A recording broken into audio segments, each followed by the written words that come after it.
Hello everyone, welcome to StudyIQ English. Welcome to the monthly current affairs revision class with me. I am Saumya. Like every month, by the end of every month or the first week of every month, we always look back and try to analyze what current affairs have we studied, revised, analyzed through the map throughout a period of 31 days. Today, we are here to do exactly the same. The idea is to look at all the current affairs from the month of December as we proceed into this new year 26 with lots of hope and lots of aspiration to qualify for the UPSC exam. Here's a good opportunity to broadly look at all the December current affairs. So I have created all the topics for you. Yes, all the students who take the morning Hindu class with me should be familiar with these events because we have spoken about them. But then I have also made sure that I add some questions here. I have put some more maps here so that it's a good integrated revision. And even those who are newcomers to the platform, who've just joined us or who are taking the class for the first time, I think it will be a good idea. I can give you a good picture of how important it is to do the daily newspaper analysis thoroughly. So welcome everyone to the class and welcome to StudyIQ. Once the lecture is done, I'll show you some great sale options that we are having so that you can buy these courses and ensure a more professional preparation for yourself. And now as I start, I can see some students who've joined already. A very good evening and welcome Gautam, Prasad my dear, aspirant Ayan. So few students from the morning batch are already here. So welcome dear. I'll keep seeing your comments. Let's have a very interactive segment. Just like the morning class, I will talk and we will talk to each other. If you have any doubt, you can let me know. And let's correlate the current affairs and learn. Because you know on our platform, we don't just believe in doing a passive, static kind of preparation. We always link the current affairs, make stories about it, make it very interesting and then grow together. So good evening Iba and good evening code name Popsicle. Okay, so let's begin now and let me show you which current events do we need to revise for the month of December. I hope I'm loud, audible and visible. Yes, my dear Prasad, Priyanshu, could you confirm me before I begin the first topic formally? Everything is good? Am I audible, visible? Good evening, Naveen. I hope all the students are comfortable with the audio, with the video. There is no problem? Can I get a thumbs up on that, my dear, before I start with the first topic? Yes? Could you please confirm me? Aspirant Iba, Ayan, Naveen, Priyanshu and Prasad. Okay, good evening, Saraswati. Thanks for confirming. Very good aspirant. And there we start our academic and our knowledgeable journey for today. Okay, so the first topic thank you so much. Great. The first topic, as aspirant already says, the tropical cyclone. The tropical cyclone which keeps developing every now and then in the hotbed of cyclonic area, the Bay of Bengal. Normally these coasts in India are also therefore very, very vulnerable to these cyclones. And right now we are looking at Cyclone Ditwa. Yes, that was a tropical cyclone which had impacted Sri Lanka in a very major way. So loss of lives, loss of infrastructure. What did India do? Now, India has always believed in supporting its neighborhood countries. Let me quickly remind you that it was in 1991 under the Narasimha Rao government, the same government under whom we had adopted the LPG reforms, liberalization, privatization, globalization, which my students understand is the real SAP, Structural Adjustment Program. Under the same government, India had committed towards the Look East policy. It was only in 2014, under Prime Minister Shri Modi, that India took one step ahead and then developed its Act East policy. So 91 was Look East. Yes, Terukula, good evening. Now we have the Act East policy. India always helps neighbors in crisis. We have done that in many other cases, whether it was Operation Devi Shakti in the case of Taliban capturing Afghanistan back in 2021-2022. We did this in the case of Nepal, Turkey, Operation Dost, the earthquake disaster in Syria and Turkey. Today we are looking at Operation Sagar Bandhu. Sagar Bandhu, the word Bandhu again is a friend in the ocean. Sri Lanka being India's neighbor and a friend in the Indian Ocean, India launched Operation Sagar Bandhu. What was it all about? It was about providing humanitarian help and assistance in a disaster situation of Cyclone Ditwa. Very good. LPG, SAP. Good evening, Vikash, my dear. Yes, that's what we are talking about. And it all happened because of cyclonic storm, which aspirant just mentioned, tropical cyclone Ditwa. Yes, all the devastation and destruction that was caused, as you already know by now, and now I'm sure nobody will ever forget, it is in line with India's 1991 Look East policy, 2014 Act East policy, okay? That was what it was in line with, and it involved various forces of India's defense systems like Indian Air Force, National Disaster Response Force, as well as Indian Navy. Now don't forget, India had deployed two special vessels here. One was INS Vikrant and the other was INS Udaygiri. In my Hindu classes, I have spoken to my students multiple times about INS Udaygiri and INS Himgiri. Multiple times I have spoken about both these. If you remember, today, in the case of Cyclone Ditwa, as a part of Operation Sindhu, India did provide help through INS Udaygiri and INS Vikrant. We also provided Indian Air Force C-130J. All these then provided Sri Lankan people who were disaster hit with tents, medicines, food, supply of essential hygiene kits, all of these. So it was basically a goodwill initiative on India's part. Now we can also say this is GS paper 2, international relations. It is also GS paper 3 because we are looking at disaster management. So in the morning today, I distinctly remember Vikash in the Hindu class was talking about the National Disaster Management Act. It was today. Why? Because today in the morning in the Hindu class, we have spoken about an article from the editorial page. And what did that article say? India is losing about 0.4% of its GDP. 0.4% of our GDP is being lost annually on disaster mitigation, disaster management. And India is usually hit by flooding, glacier lake outburst, cloud burst and rapid flash floods. That is what we had spoken about. Thank you so much, dear. I hope it's clear to everyone. Can we proceed with the next topic? Let's make it a quick topic by topic thing. Otherwise, if we take too long, we can't cover the whole December in one class. So I'll move on. But then if you have a doubt, you can definitely ask. I'll stop and we'll discuss. Very good. Very, very good. Again, Vikash reminds us, so let's also read each other's comment because they are very informative. National Disaster Management Act 2005. Very, very good. Okay, Priyanshu, let's move on. Now the next article. Before the next article, yes, because you know we believe in interrelating current affairs and we believe in doing map work. For even something as small as a meeting between two foreign ministers, we should do map work. So here I wanted to quickly relate this episode to the map here. Yes, the map is talking about Sri Lanka. Now a lot of viewers might be wondering, why is suddenly ma'am showing Katchatheevu? Where is Katchatheevu coming in between? Why has she put ASEAN map here? What is the relationship of Cyclone Ditwa with ASEAN? But my students, my children know what's the relationship. That's the idea we have. Our method is different. We correlate various current affairs so that nobody forgets anything. Ravindra, there is a question coming from Ravindra about SAP. Give me 2 minutes, bacha, I'll come back to SAP. Before that, please all eyes on the map. Looking at Cyclone Ditwa. It came in Sri Lanka. Yes. India supported 1991 Look East, 2014 Act East. India provided INS Udaygiri, INS Vikrant, all that kind of material support to Sri Lanka, Operation Sagar Bandhu. But just a little before that, the area of Park Strait was also in the news because of Katchatheevu Island. Very, very good, Vikash, and very good aspirant. Why? Because we understand it's a disputed area. Ideally, Katchatheevu today belongs to Sri Lanka. Sri Lanka is valid in saying that under 1982 United Nations Convention on the Laws of the Sea, UNCLOS, Katchatheevu comes under my exclusive economic zone, but India has fishing rights in that area. Today, the people and the fishermen of Sri Lanka are complaining that Indian fishermen are using something that's known as bottom trawlers, artificial mechanized boats. And they are causing a devastation to coral reefs and ecology in this area.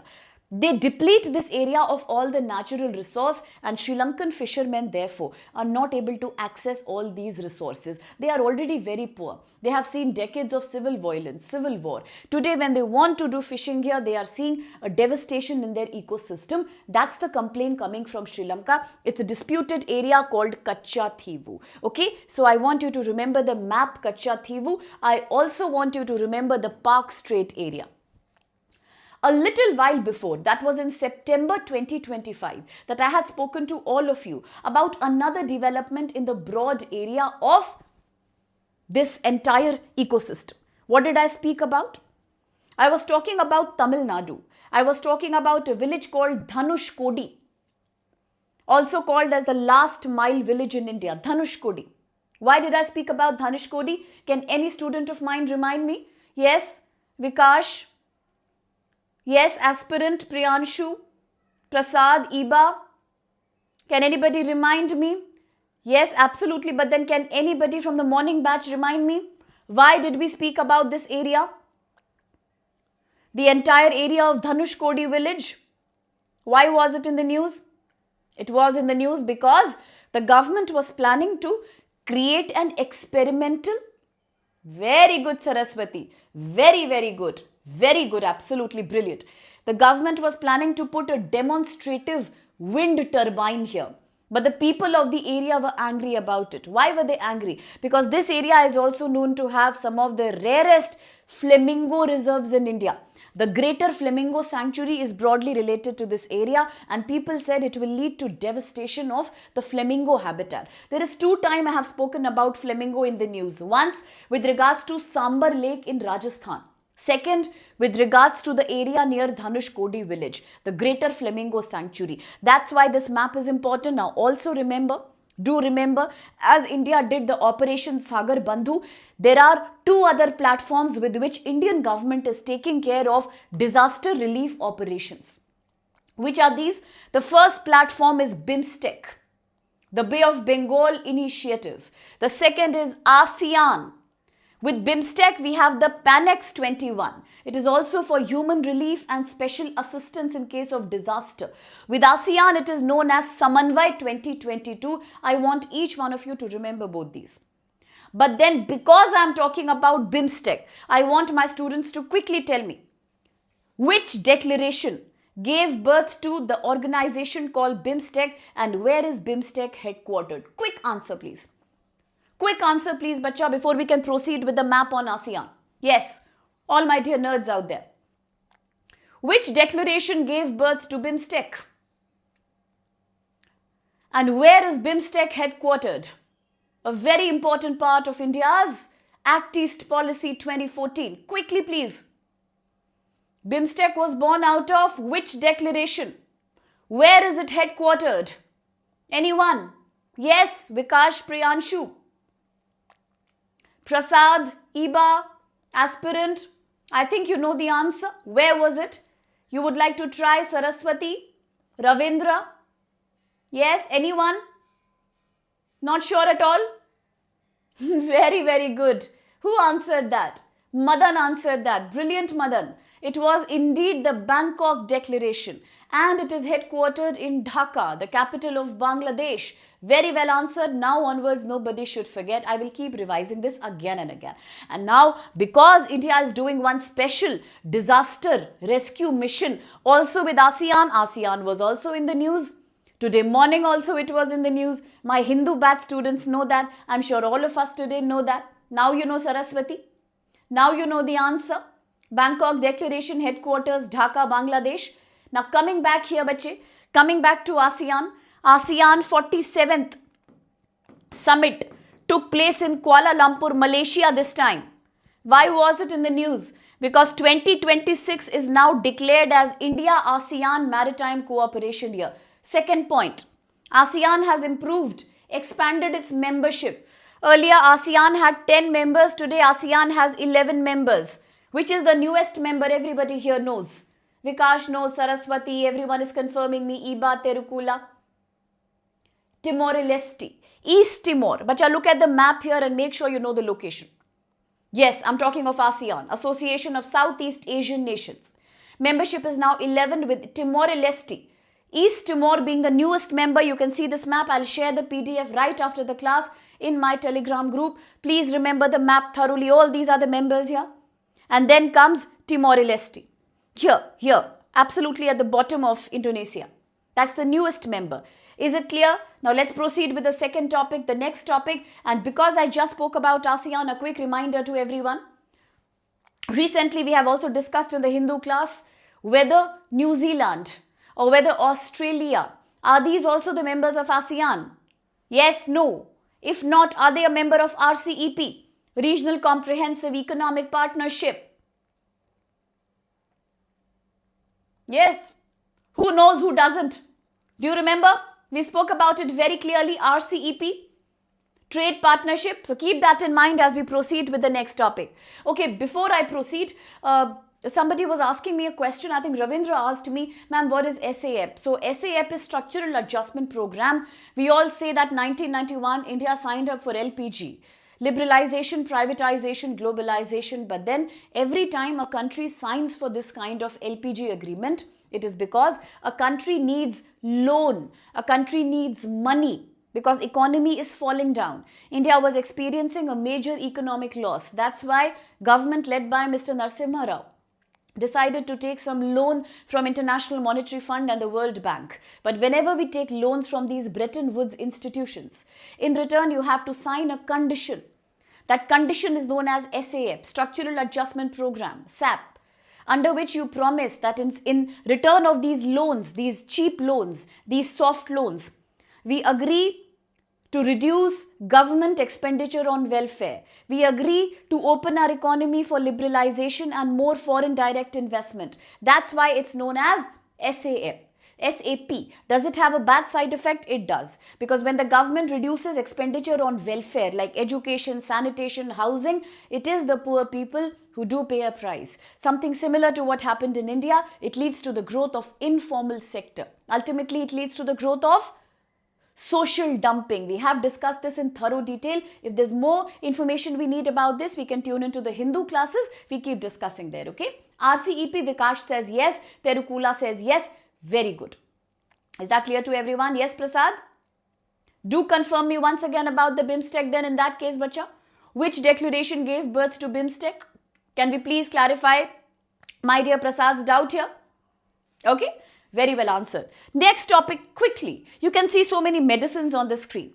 Remember, we have spoken about tuberculosis, TB Mukt Bharat. And then we said that India is doing everything it can to reduce the deaths and the morbidity.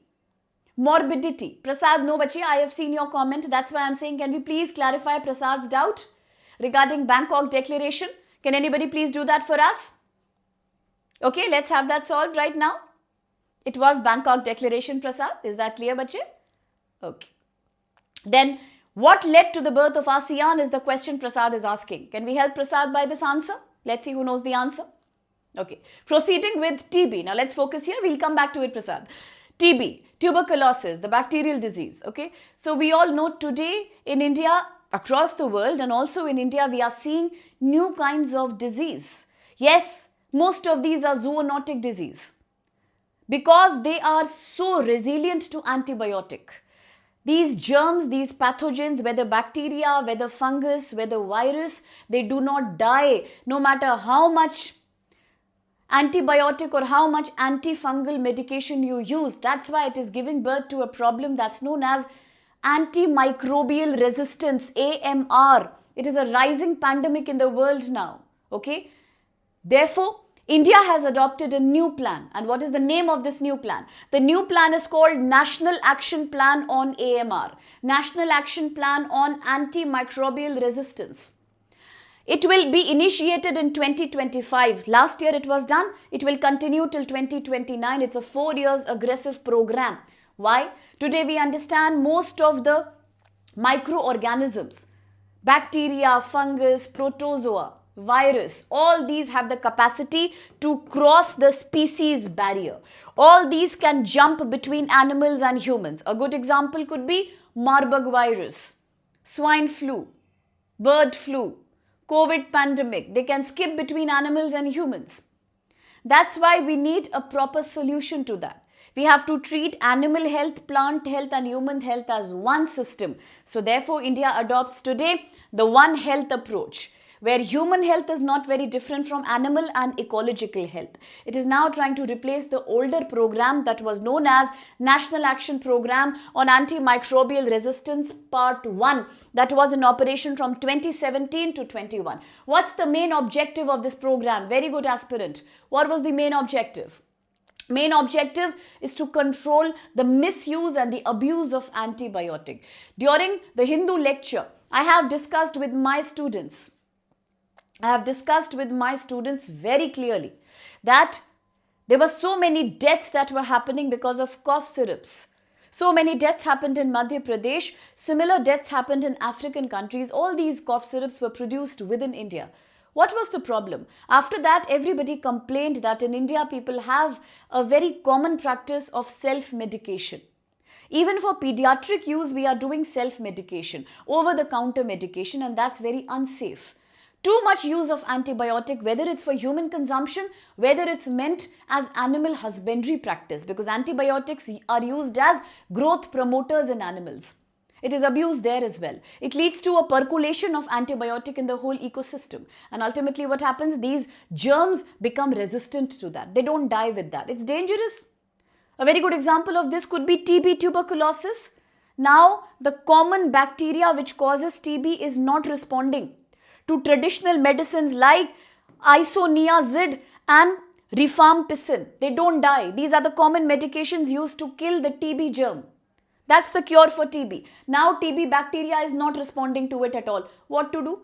We have to investigate and find out new medications. It's a very expensive, time-taking procedure. People die in the process. So therefore, India now believes in making people aware that do not use antibiotics on your own. Especially, there's a very good model we can learn from certain states in India, including Gujarat and including Kerala, where the sale of antibiotic over the counter without a proper medical prescription is now getting prohibited, quite like in the Western countries also. So that's what we need to do. We need a special panel to judge and gauge the amount of infections, to make people aware, to stop antibiotic abuse even in the animal husbandry and the farming dairy sector. So that's AMR all about, okay?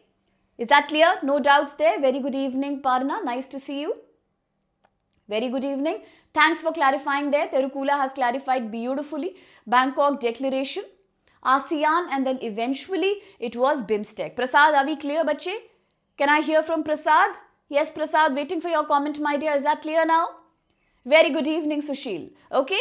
Now proceeding. Yes, Terukula has given us the name of the cough syrup as well. Okay.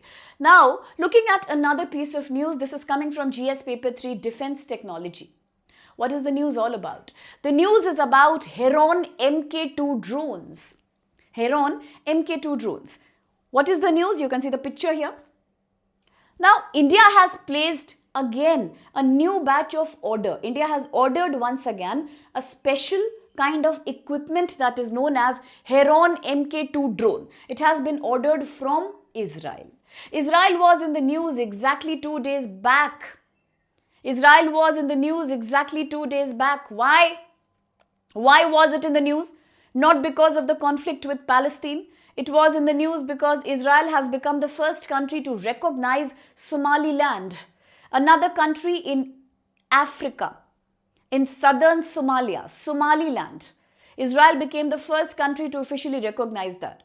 It's not a new thing. In 1990s also, Israel was the first country to recognize Somaliland. Other countries are angry about it. They are saying it's a very bad example that Israel is creating for the world community. But Israel has. So remember that news too. Somaliland, very good. Very, very good. Who said that? Okay.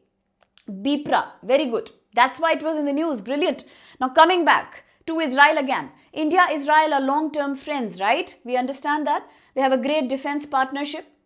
Under that partnership, India has ordered another batch of the Heron MK2 drones from Israel. Why? Because they were very successful during Operation Sindoor against terrorist infrastructure in Pakistan. We had used it during Operation Sindoor. It was very effective. So therefore, India has now ordered a new batch of that. It will be utilized by all 3 sectors of the Army. Army, Air Force and the Navy as well. Why? Because it is giving us better surveillance capacity.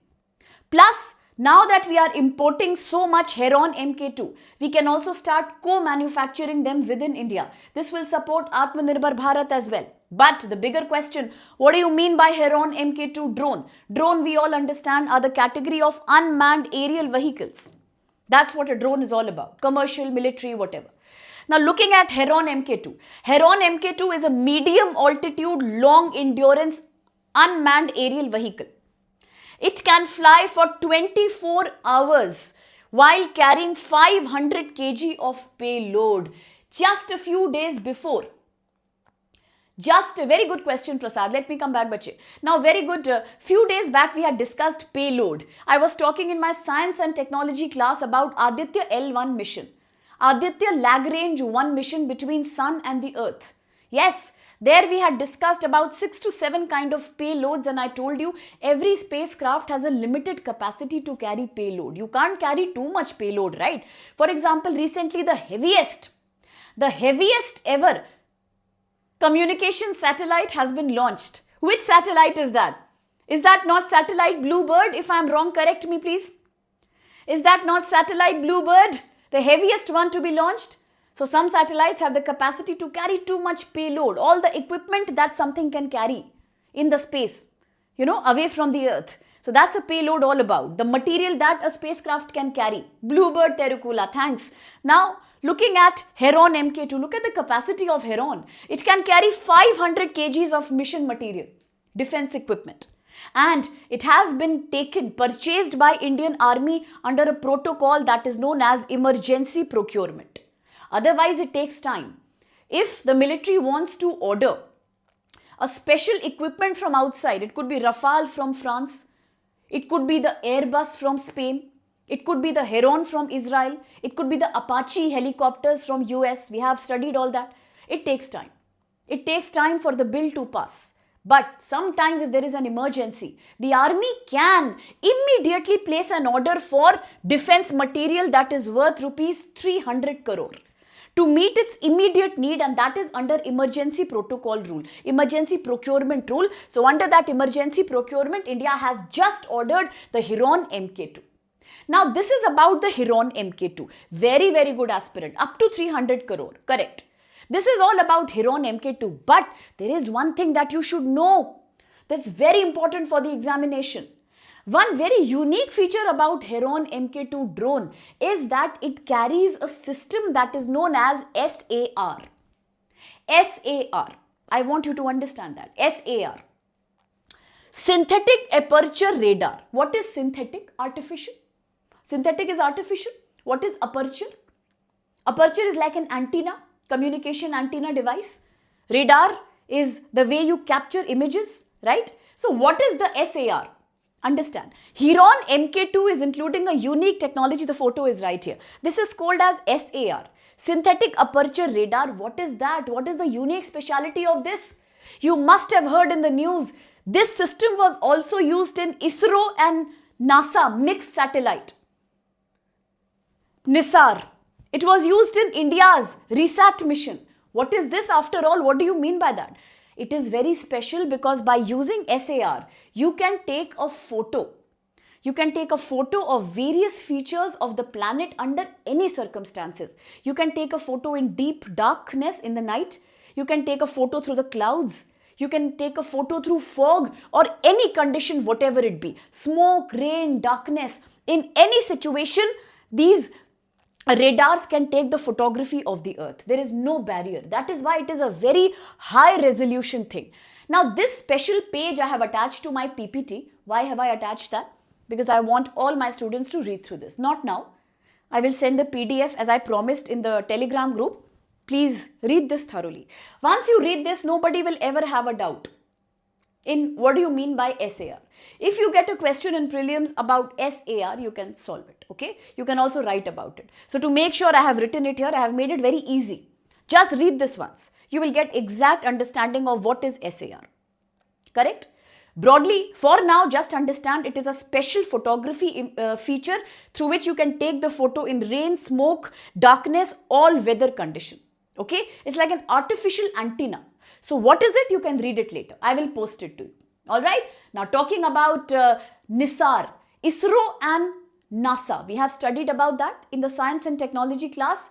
Prasad has reminded us beautifully. It has two bands. It's a unique one because it has two bands. Very, very good. The L band and the S band. So you need to know about both. The first line, Saraswati. The first line says SAR satellite. You will find it in the PDF, don't worry. Here it's not clear, PDF will be clear. SAR satellite sends radio waves back to the earth. Rest of it you can get it from here. Do read it. I will post it today itself, okay? In the document you will read easily. So just remember about what is this. Just remember about what we discussed. Heron MK2. Remember it's taken from Israel. Remember emergency procurement. Remember it was used in Operation Sindoor. That's it. Very good, Terukula. Clear? Aspirant, you still didn't get the telegram link, bache? Then in that case, tomorrow morning before Hindu, I will write it on the PPT itself. That's one thing I can do. Okay? Alright. Coming back to next one. Sanchar Saathi was in the news big time. Why? Why was it in the news? It was not a straightforward case. Later it led to a lot of controversy.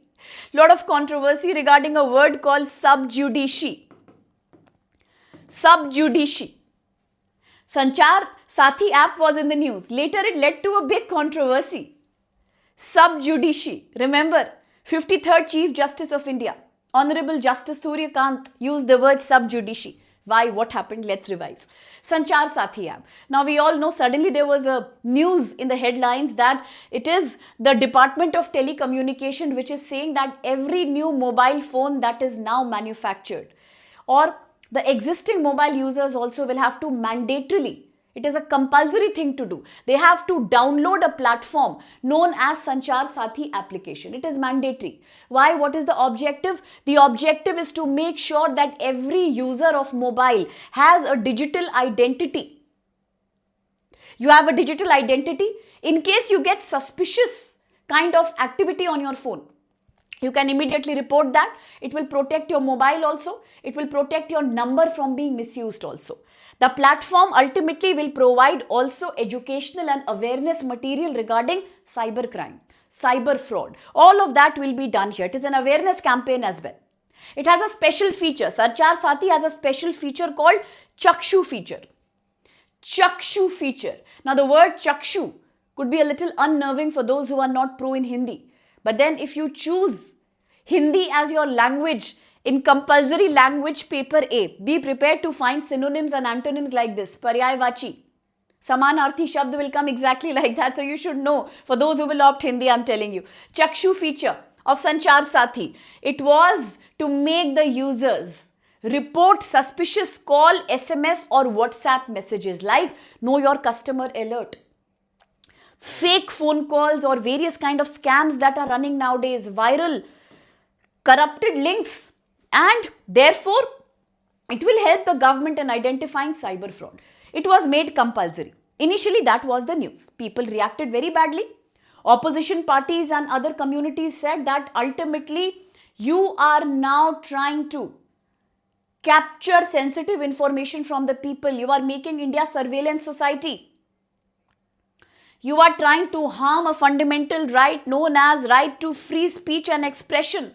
Why should we download this? After a few days, again a news came which said now the government has clarified there is no compulsion. There is no compulsion.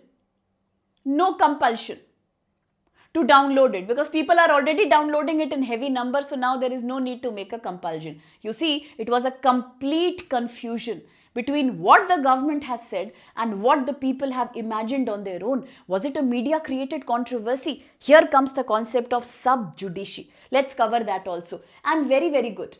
Who said that? Prasad said it means sight. Netra. Correct. You're right. That's what it means, my dear. Very good, Terukula. Right to privacy should remind you of the Puttaswamy case 2017. Very, very good there. Now, that was about Sanchar Saathi. What is sub judice? Wait. We will wait. After 2-3 slides, it will come back. There is a reason I am still holding it. Wait. Suspense. Okay. Next topic. Very important. Colombo Security Conclave. CSC. It was very big time in the news in December. I remember I have spoken to all my students in the morning Hindu lecture that this time, bache, we are having the annual summit of the Colombo Security Council at New Delhi. It was represented by the national security advisors of all these countries. But what do you mean by CSC? What is that? Colombo reminds you of Sri Lanka. Yes, don't get confused. Colombo, Sri Lanka, Colombia, Venezuela. Fight between President Trump and Venezuela. Yes. Cambodia, Thailand, that is Southeast Asia. So Colombo, I'm talking about the capital of Sri Lanka. Yes, Colombo Security Conclave. What is going on? The latest summit happened in New Delhi this time. Yes, but what do you mean by, what is this organization all about? Now, it is an organization which tries to fight certain problems like regional security and stability. It is trying to fight problems like piracy in the sea, cyber terrorism, cyber crime, trafficking, and terrorism. All that are covered in this dialogue. When was it created? It was created in 2011. Those who have a problem with remembering, how do I remember it was created in 2011? You can remember it because that was the last time India got its latest census data also. 2011 was the last time we got our census data. Now we are getting in 2027. From that, create a mnemonic, make a link. 2011, we had a new body that was created called Colombo Security Conclave. It was created in 2011 by 3 countries. Initially, it was a trilateral dialogue between India, Maldives and Sri Lanka. But slowly with time, it expanded its membership too much. Originally, only 3 countries were a part of that. India, Sri Lanka, Maldives as a trilateral dialogue in 2011. Then in 2022, when India was experiencing peak of COVID pandemic, Mauritius joined. 2024, Bangladesh joined. This time, as who said that? Parna said. Very good, Parna. This time in 2025 summit in New Delhi, a new change has come. What change? Seychelles has become the latest member. I repeat, Seychelles has become the latest member, joining as a full-time member. What is the goal? Goal we have shared already. There are 2-3 goals clearly. Anti-terror, anti-narcotic, anti-trafficking, anti-cybercrime. To create stability and peace in the ocean. Anti-piracy also. Then, one more development has happened. Malaysia. Yes, Malaysia. The country which hosted the ASEAN summit this year was also present as a guest in 2023 summit of Colombo Security Conclave, and France also participates sometimes by providing naval asset and support to this dialogue body. So please always remember. Very good, Vikash. We can learn it through that also. Correct. Yes, Prasad. That's a wonderful way of remembering actually. It's a self-regulatory architecture. Very good. Seychelles. Okay, wonderful. Is that clear to everyone now? Colombo Security Conclave. Will you remember 2011? Vikash spoke about the World Cup. I spoke about the census operation. Yes? Prasad gave us a long big hint here. Correct? We will remember now. Colombo Security Conclave. This time the meeting happened in New Delhi. Do remember who joined? Seychelles has joined. Yes? Remember all the motives behind Colombo Security Conclave? When you zoom out the map here, in the PDF you will see all the members here. Keep an eye on the map always as you study. Very important. Now, coming back to another important news. Very recently, just about 2 weeks before, Russian President Mr. Vladimir Putin had come to India. He was welcomed in New Delhi. Why was it significant? It was for the first time after the Russia-Ukraine war started in 2022 that this Russian president came to India as a friend. Prime Minister Shri Modi has called India-Russia relationship the pole star, which will always continue to be as strong as it has been. The friendship goes back to 1971 and 72, when during war with Pakistan, Russia, that time it was not Russia, it was Soviet Union. Soviet Union had signed the treaty of 20 years friendship and cooperation with India. It had supported India. Since then, we are great friends. This time, we celebrated the 23rd Russia-India Annual Summit at New Delhi. What was unique about this summit? Very good, Vikash. One unique thing is an agreement is signed called as RELOS Agreement, R-E-L-O-S, RELOS Agreement. Second, Both the countries deliberately did not talk much about space, nuclear energy. They continued to talk about people-to-people migration. India promised 5 lakh young Indian workers will travel to Russia to find job there. These are all semi-skilled workers we are looking at. We are trying to create a natural corridor, maritime corridor from Chennai in Tamil Nadu to a place in Russia. To a place in Russia. What place is that? Quickly tell me. You know that. We have discussed it in the class. Very good. Correct. Which place is that? From Chennai, we are making a maritime corridor to save time. To a place in Russia starts from V. Which place is that? Starts from V. Which other things happened at this agreement? Listen carefully. Both the countries decided on the RELOS agreement. RELOS. It's a bilateral military agreement. What is it all about? Very good, Terukula. The Vladivostok. Brilliant. Please, everyone who wasn't there in the class, now you can learn from Priyanshu and Terukula. The place from where we are linking Chennai is the Vladivostok. Very crucial. It's a new maritime corridor that we are creating. Very important. Apart from that, the RELOS agreement. What is RELOS agreement? Quickly. RELOS agreement is a defense agreement type. It is an agreement where both the countries will allow each other's military forces to access, to reach out to each other's military bases, military facilities for refueling, repair work, supply, berthing and maintenance. And that's a very important part of relationship between two countries. Very good, Terukula. It will reduce a lot of travel costs, Saraswati. Brilliant. Now, as I'm saying that, there is another country called as Oman, who has also given India access to a port called Duqm Port. Duqm Port. India has a right to access the Omani port of Duqm in the Arabian Sea in order to take care of repair, berthing and stop there for some time. Similarly, under RELOS agreement, India and Russia will allow each other's armies, navies and their forces, defense forces to use each other's military platforms, military bases, facilities for maintenance and repair work. Indian Navy will get access to Russian ports like Vladivostok. Vladivostok. Who said Vladivostok? Initially, Priyanshu Terukula, Prasad Iba. Vladivostok. Yes. So we will get access to Vladivostok. Similarly, we get access to another very important place called Kamchatsky. Now, Kamchatsky was in the news again because Kamchatka Peninsula is in Russia. Why was it in the news? Not now, in 2024. It was in the news because of a massive earthquake. It's a tectonically sensitive area. So, India gets access to this place also. India gets access to another one called Murmansk. 3 places. Vladivostok, Petropavlovsk, Kamchatsky and Murmansk. These are the 3 places in which India can now access towards maritime operations. Then India can use it for conducting future Arctic missions. Why is Arctic becoming such an attractive area today? Now, if those of you who don't know, let me quickly remind you. It is Antarctica, where so many countries have their bases. India also has certain research stations like Maitri, Dakshin Gangotri. A lot of them are there. At the same time, it is Arctic that no country was allowed to access. Arctic had a treaty that used to protect Arctic. No country had permission to enter Arctic, but today things have changed. Today, ice and glaciers are melting because of global warming. It's much easier to access the Arctic area. No wonder the countries like Russia, countries like China, countries like America are greedy towards Arctic right now because it is very rich in resources.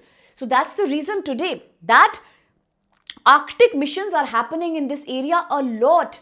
All these are strategic sea lanes, and therefore by having access to these military platforms in Russia, India will in future also be able to participate in these sea lane, trade routes. Now, under RELOS agreement, maintenance, repair, refueling, all these will be available to India, whether it is for Su-30 MKI, whether it's for the more important, the one that was in the news, S-400. What is the name India gives to S-400? Bharti also, very good, Terukula Vikash.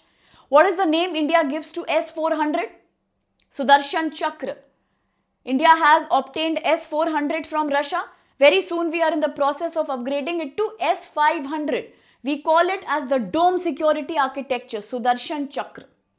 Yes, that as well as T-90 tanks, Sukhoi fleets, all these can use these military facilities in Russia now. They can have more coordinated operations by Russian army, and that's a great thing for India, by the way. It's a great development for India. Now, before I skip this topic and move to another, here's a quick reminder. Always remember through the map, like one student mentioned, I think who was that, who spoke about Malacca Strait right now. Somebody just did. Terukula did. Okay. So, we have discussed Strait of Malacca many times, an area that's between Indonesia, Malaysia. A lot of trade passes from there. It's crucial for China also. Yes. So, now we will be able to pass through this area from Chennai in Tamil Nadu, reach straight to Russia, Vladivostok. That is a part of Relos agreement, okay? And now that we are discussing the Relos agreement, S-400, also remember I have discussed with you BrahMos missiles. Why was it in the news? Recently, after Philippines, now it is Vietnam, which is signing about a $700 million deal with India to purchase BrahMos from India. But India had to take permission from Russia before India could allow that. Russia gave the permission. So after Philippines, it's now Vietnam. Tomorrow it can be Indonesia, Malaysia, to which India will sell the BrahMos missile. Very good. Excellent. And now that we are talking about Relos agreement, does India have similar kind of agreement with other countries also? Yes, it does. Two examples, not too much in detail, but just for your information. One is the LIMOA, Logistics Exchange and Memorandum of Agreement. This India has with America to access each other's military base. Next is COMCASA. COMCASA is again an agreement that India has with US military force. And then is BECA, Basic Exchange and Cooperation Agreement, again between India and America. Apart from all these, with Oman, India has a naval kind of agreement under which Indian ships can now access Omani port of Duqm. Okay, so all these I want you to remember. Very, very good. It can hit targets up to 600 kilometers away. Brilliant, Saraswati. Very, very good, Prasad. You're talking about the 9-dash line. Brilliant. Is that clear to everyone? Now looking at another piece of interesting news, China and Japan have been fighting continuously this year. Too many times they were in the news. I want my students to know the map regarding the first island chain and the second island chain. I want you to know the map regarding what Prasad just mentioned, the 9-dash line, string of pearls, okay? We will make sure we know all those maps. We can have a separate class on map also. Let me speak to the team. We can probably have a separate mapping class only for current affairs. No news, just the map. Let me organize that next week, okay? Let me work on that. Now coming back, China, Japan. You have spoken about, you have heard about Senkaku Island dispute. The uninhabited islands in the East China Sea, which ideally comes under Japan's Okinawa, area. But China claims them. So therefore, the dispute is about Senkaku. China calls them DIOU. Very, very good, Vikash. Another area is Yonaguni, just 100 kilometers away from Taiwan. That also is a matter of dispute. Taiwan itself is a matter of dispute, by the way. So many other areas. Yes, China's ambition and control in the South and East China Sea. In one such similar incident, China and Japan again fought. Japan has accused China, blamed China of conducting a phenomena that is known as radar locking. A phenomena that is known as locking radar. Japan says China is trying to lock its radar in my fighter jet planes. What do you mean by locking radar?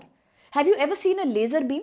For example, I have laser here. An example, I don't have in reality. Imagine I have a light here. Now with that light, whatever I throw the light on, it's my wish. It is a wide range anywhere, wherever I want, on myself, on the ceiling, on the screen, on the window. It's my wish. What if you start following somebody with a torch? That is called locking radar. That's what China was doing to Japan. The radar finds a target and then constantly follows that target. It's like you are locking that jet with your radar. Tracking it without leaving it for a second also. Keeping a complete focus on that.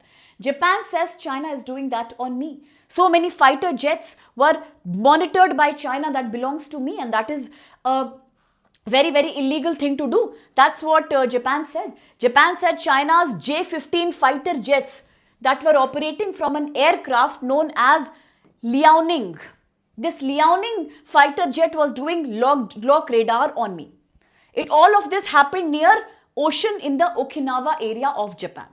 China said it's a lie. I am not doing any of this.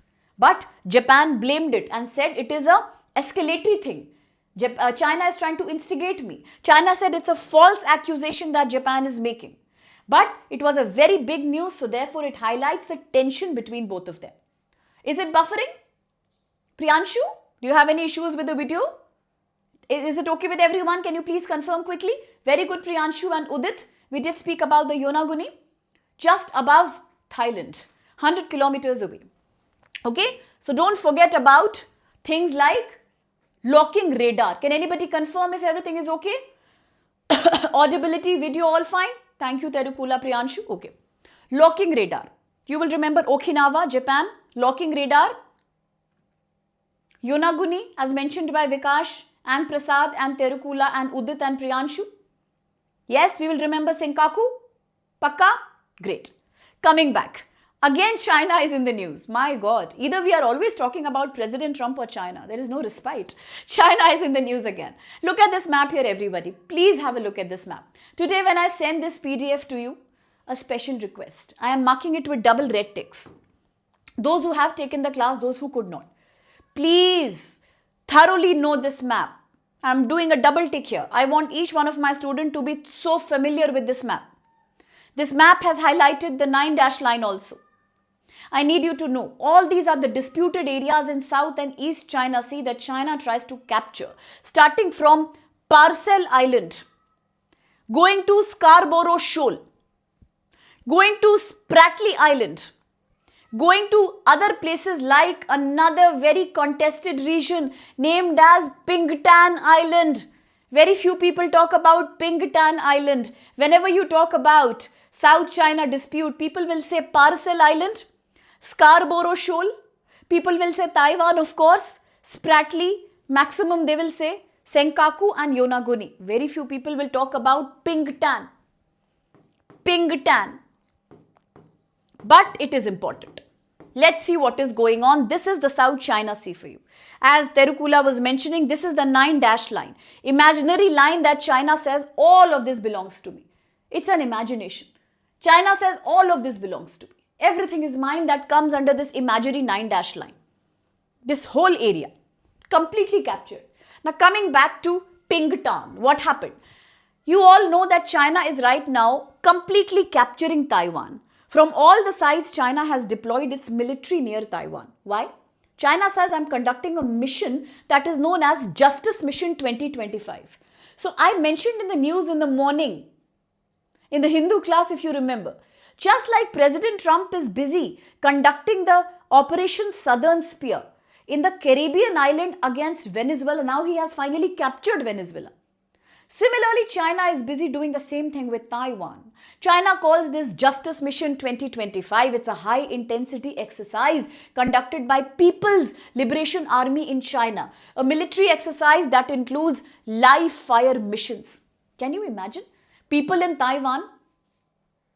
Can you imagine people in Taiwan watching that different ships are coming with live fire on them from all the sides? Imagine the spectator must be so dramatic, okay? That's what China is doing. And what is the purpose? The purpose is to create a war-like situation, to completely block the access of any other country into Taiwan. If you remember, Bacha, I have told in the Hindu class very clearly, just like President Trump thinks that South America is my house. Which doctrine? Monroe Doctrine. Similarly, China believes in a policy that's known as One China policy.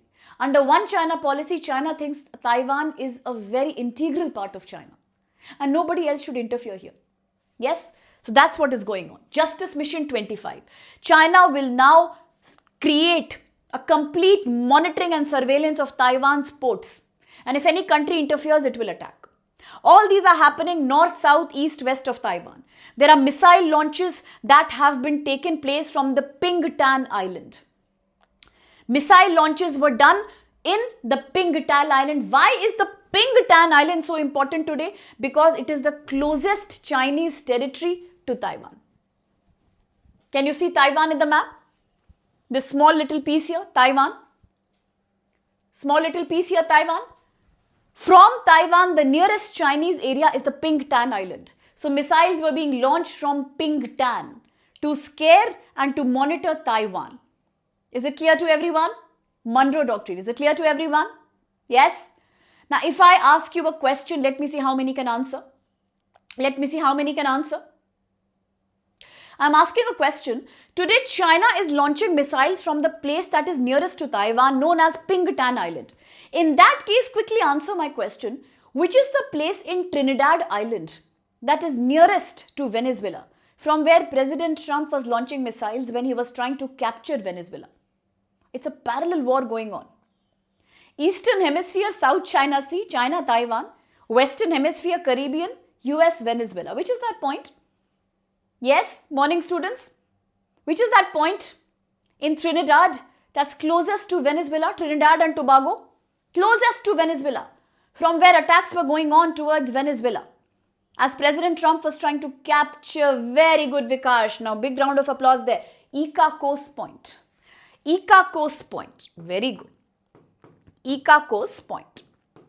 Barely 11 kilometers between Trinidad and Venezuela. Brilliant, Saraswati. Brilliant, Vikash. Icacos Point. These are things we absolutely need to remember. Okay? Thank you, Terukula, for being so kind on the new students. Thank you for the huge welcome and support system. Great. Now, another news about war. But this time we are not talking about Colombia. We are not talking about Colombo. We are talking about another two set of countries who are fighting right now. Very good, Prasad. They are fighting right now. Which two countries are these? These two countries are located in the Southeast Asia. We are looking at two ASEAN members. We just spoke about ASEAN, if you remember. We just spoke about ASEAN. 47th Summit, latest member Timor-Leste, RCEP, all of that we have done. Now look how two ASEAN members are fighting with each other. And these two are none other than Thailand and Cambodia. Both these countries have a border of about 817 kilometers between them. Okay. Now these two countries are fighting over their territory.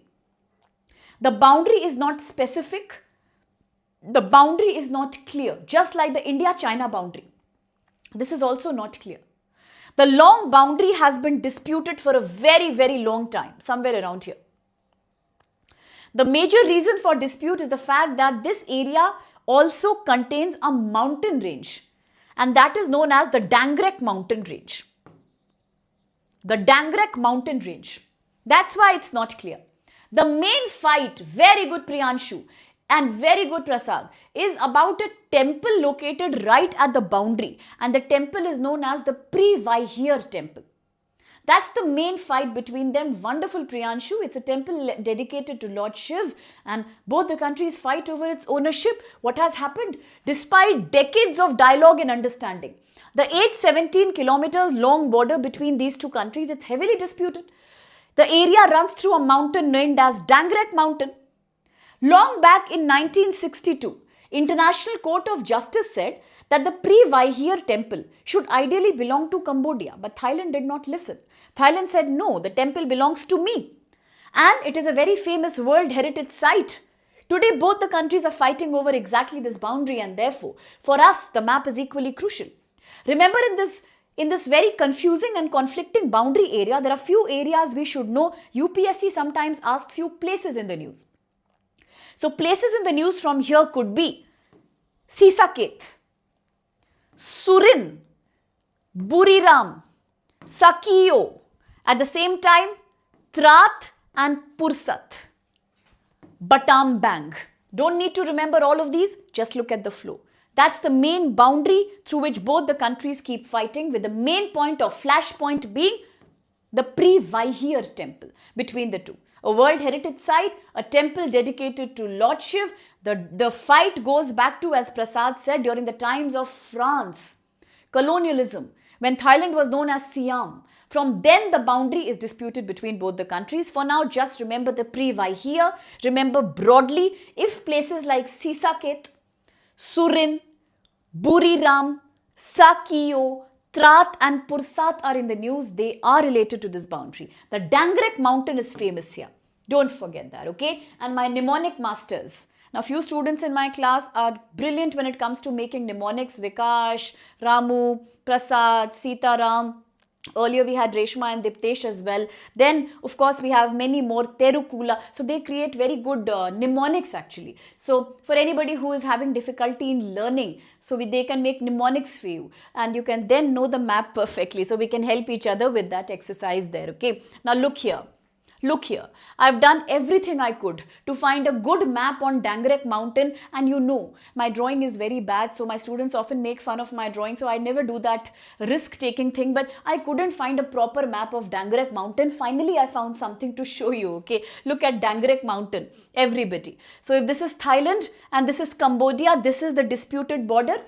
Here is the Dangrek mountain. See how strategically it is located on the border between the two. You can see Bangkok, the capital of Thailand here. Yes, you can see Cambodia starting from here. Correct? So as I said, the boundary is also disputed because of the mountain. This is the Dangrek mountain range. Don't forget that. Always remember from the map Dangrek mountain. Right between the boundary of Cambodia, Thailand, Dangrek mountain. Okay? So thank you. Thank you Terukula Priyanshu for your lovely mnemonics. Prasad.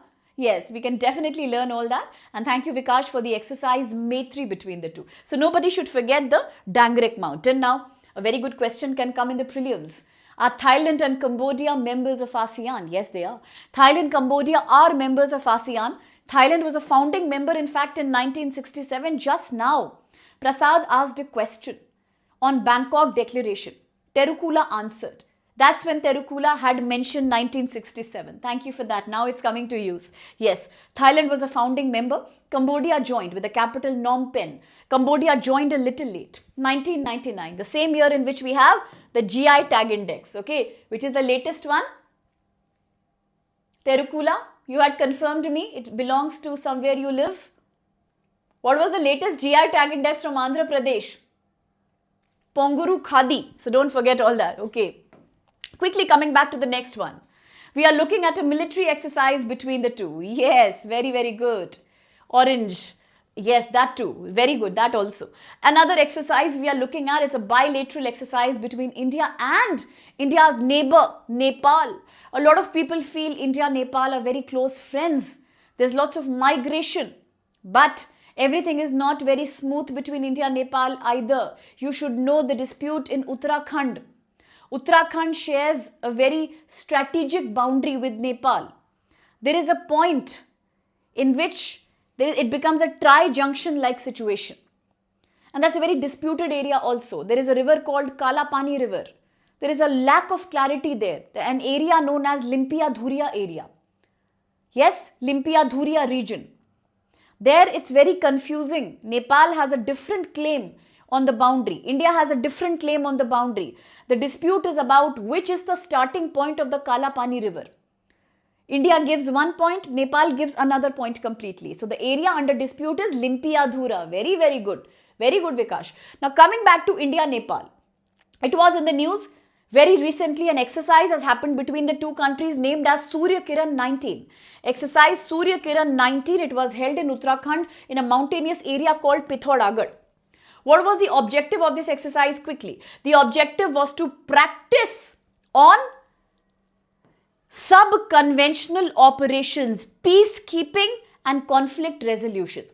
But a more important thing to remember, multiple times we have spoken about United Nations Charter. Under United Nations Charter since morning, I think this is the 5th time we are talking about it. Article 2.4 is important. One country cannot attack or threat another country. President Trump just broke that. Article 51, you can do it in the case of self-defense. India did that for Operation Sindoor, but nobody listened to us that time. Third, there is a separate chapter, a chapter that is known as Chapter 7 of United Nations. That deals with bilateral exercises. Very good. Bilateral exercise. So we are looking at that only. All the bilateral exercises, whether it's disaster relief, whether it is conventional war operations, whether it is to simulate a war-like situation, whether it is synchronization, interoperability. Today, Surya Kiran is about peacekeeping. It is all coming under Chapter 7 of United Nations. It deals with peacekeeping operations. Absolutely, Terukula, he broke that. Coming back, the exercise Surya Kiran between India, Nepal and Uttarakhand focused on jungle warfare. How to conduct war and conflict in a jungle, forest territory. Counter-terror operations, humanitarian assistance and disaster relief, HADR, something that India has done with Sri Lanka, Operation Sagar, Bandhu. Medical emergency response, environment conservation, integrated ground and aviation operations. Suddenly this reminds me of something. Nowadays I'm also becoming like President Trump's behavior. Mood swings are happening to me also. Suddenly I have a desire that I should ask my students, I just spoke about environment conservation. In India, do we have a fundamental duty that talks about environment conservation? Can you tell me which one is that? It was in the news in a very big way just few days before. It was in the news a few days back when the Supreme Court of India said all the companies and corporations in India are legal entities, so therefore they have a duty to protect the environment. It comes under your corporate social responsibility, but which one is that? Very good, Terukula. It is Article 51AG. Brilliant. Let's remember for future. Article 51AG.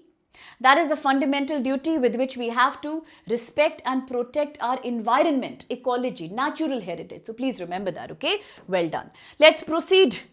We just spoke about exercise Surya Kiran 19. We spoke about India, Nepal. Now the map is very, it's a dangerous thing to even use the map because there is no clear map.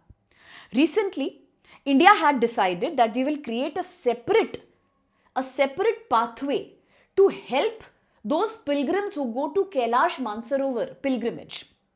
But it was supposed to pass from an area that Nepal claims it to be its own. India, China were ready for that, but Nepal had a problem.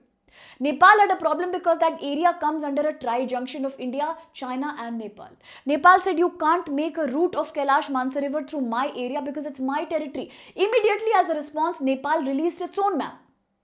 That is the conflict going on. The conflict is regarding the origin of the Kalapani river. During British period, it was decided from wherever the river Kalapani starts, river Kali starts, your boundary will be that only. But who decides where does the river start actually? For example, the dispute is about a very strategic pass that is known as Lipu Lake Pass. It passes from Uttarakhand, Lipu Lake Pass. So Nepal says it's my area, whereas India claims it to be Indian area. And that's the conflict right here. India has decided to build therefore a road to promote Kailash Mansarovar Yatra smoothly. It passes through Lipu Lake Pass. But Nepal has a problem because Lipu Lake passes through Nepali territory. Nepal says, I don't allow this at all. It is my area. And Nepal started making a new official map. So the main dispute is basically about the Lipu Lake Pass, under whose territory is it? It is located in the larger area of Limpiadhura, and it is about the origin of Kalapani river. Where does the river actually originate? India says it originates somewhere here, but Nepal says no, it originates somewhere here. All the area here which India claims belongs to me. And these areas are lying at a tri-junction, India, China, Nepal. So it becomes strategically a very crucial area. So always remember these disputed areas, okay? Always remember. Is that clear? Very good evening, Deepak. Is that clear?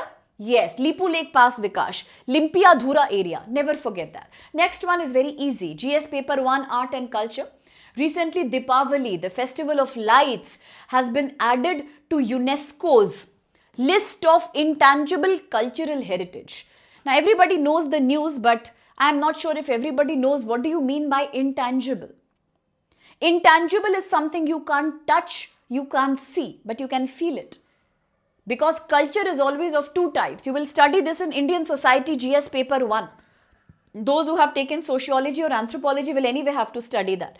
Culture can be both material culture, tangible culture, something you can see and touch, like this pen.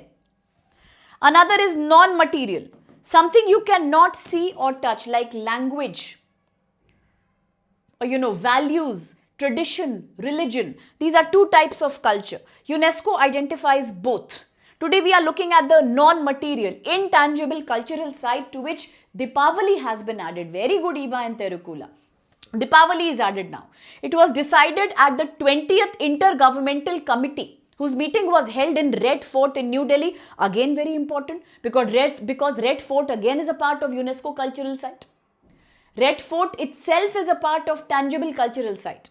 That's where the meeting was held. Now it is India's 16th addition to this prestigious list. Okay, so that is why UNESCO always gives identification to those cultural practices that are rooted in history of a given community. But you should also know that from India, which other practices or rituals are included in UNESCO intangible cultural heritage site. We should know that.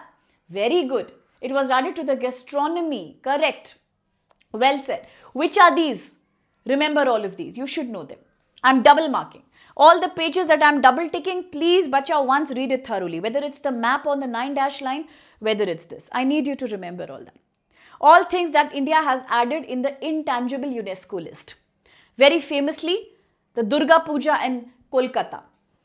Then the Kumbh Mela 2017. Nowruz 2016. Raman Festival of Uttarakhand Garhwal. Performing arts, you have the Sankirtan of Manipur. Chhau dance, Kalbelia dance, Rajasthan. And so many other such things. Okay, so you can just have a look here.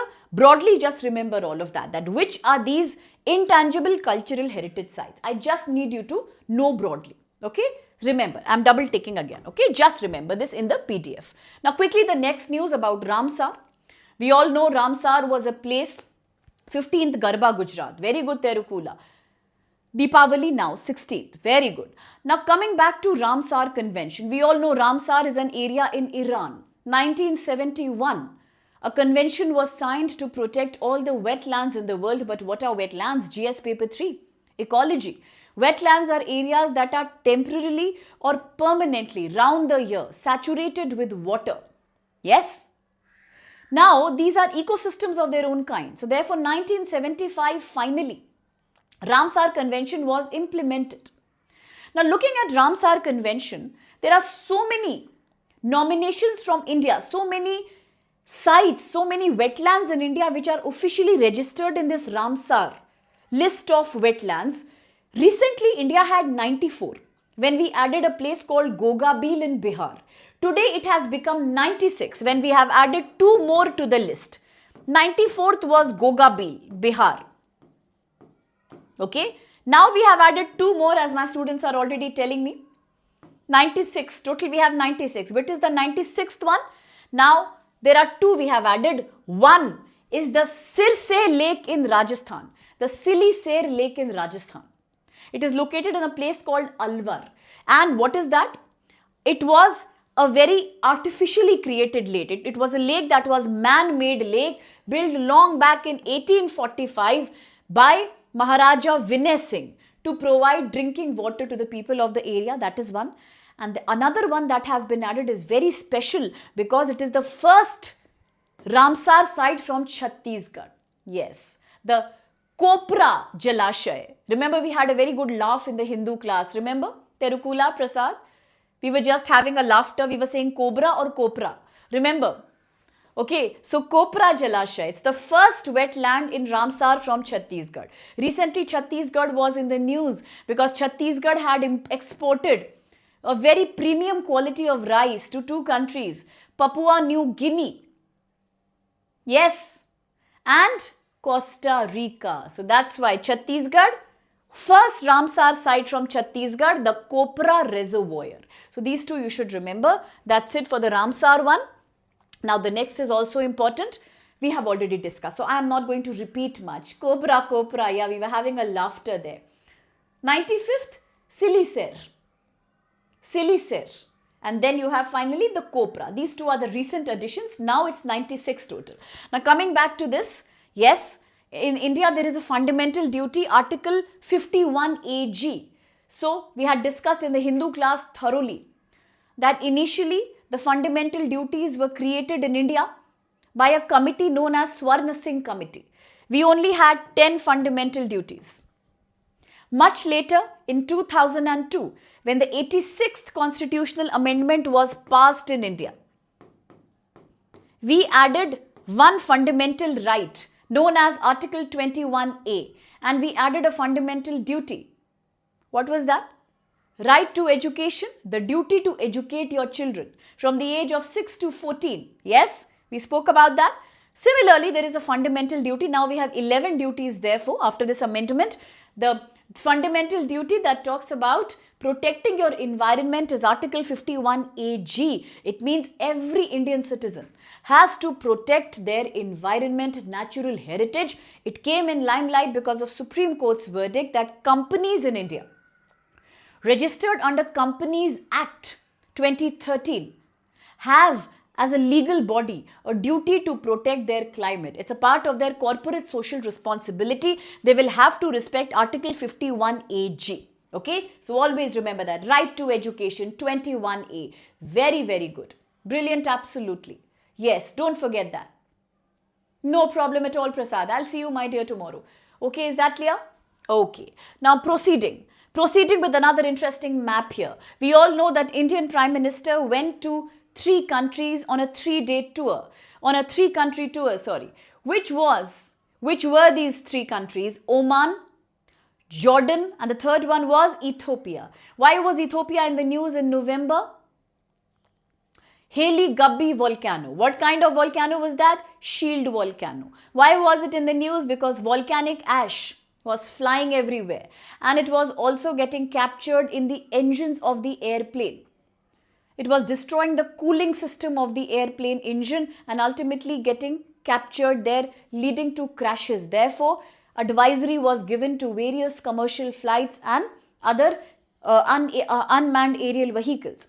Now, apart from that, Prime Minister also went to Jordan and Oman. Some very interesting developments have happened. Why is all this going on? We have discussed before, because India is now trying to diversify its trade market. After 50% tariff from America, we understand that we need new markets now. That's also the reason why recently, within a period of 9 months, India has signed a free trade agreement with New Zealand. Similarly, as Prime Minister went to these 3 countries, it was a unique occasion. Let's look at one by one. First, Jordan. When Prime Minister of India went to Jordan, I want my students to know the location of Jordan thoroughly. Look at the location of Jordan. Next to Israel, next to Syria, bordered by Iraq, here bordered by Saudi Arabia. Very important location in West Asia. Multiple times we have spoken about the Mediterranean Sea.